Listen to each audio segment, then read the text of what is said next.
Faut-il fermer? Alors, le brevet des collèges, on en parlera tout à l'heure. Vous savez qu'il est reporté à la semaine prochaine. Est-ce que ça change vos plans? Allez-y, racontez-nous, 3216 rmc.fr. Les écoles en période de canicule, faut-il les fermer? Ça fait débat. RMC, ça fait débat.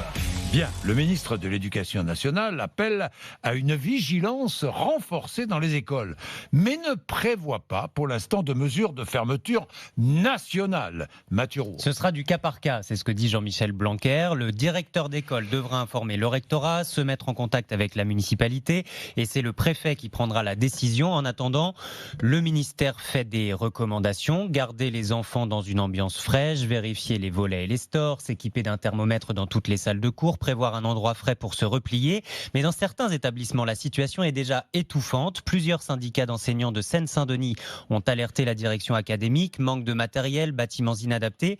Régis Metzger est le co-secrétaire général du SNUEPP-FSU, premier syndicat dans les écoles.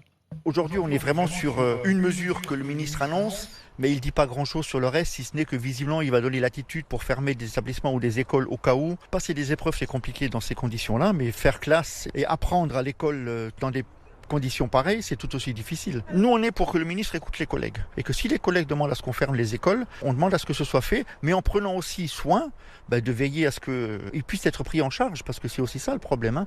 J'entends aussi les parents d'élèves qui disent « mais si c'est pas l'école, c'est où ?» Eh bien justement, si c'est pas l'école, c'est à la maison. À la maison. Et ouais. les parents d'élèves demandent à pouvoir quitter le travail pour s'occuper des enfants en période de forte chaleur. La FCPE, dont Catherine Denis est déléguée à Saint-Denis, milite pour un congé canicule.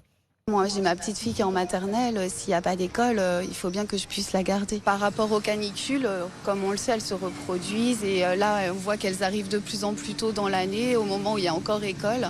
Donc effectivement, c'est à l'État de prendre des engagements forts pour la santé de nos enfants. Et l'État avait déjà fermé des écoles en Corse mi-juin en raison des fortes chaleurs. Même chose dans certains départements d'outre-mer lors des épisodes de brume des sables. En Allemagne, les fermetures d'écoles sont automatiques dès que le plan canicule est enclenché.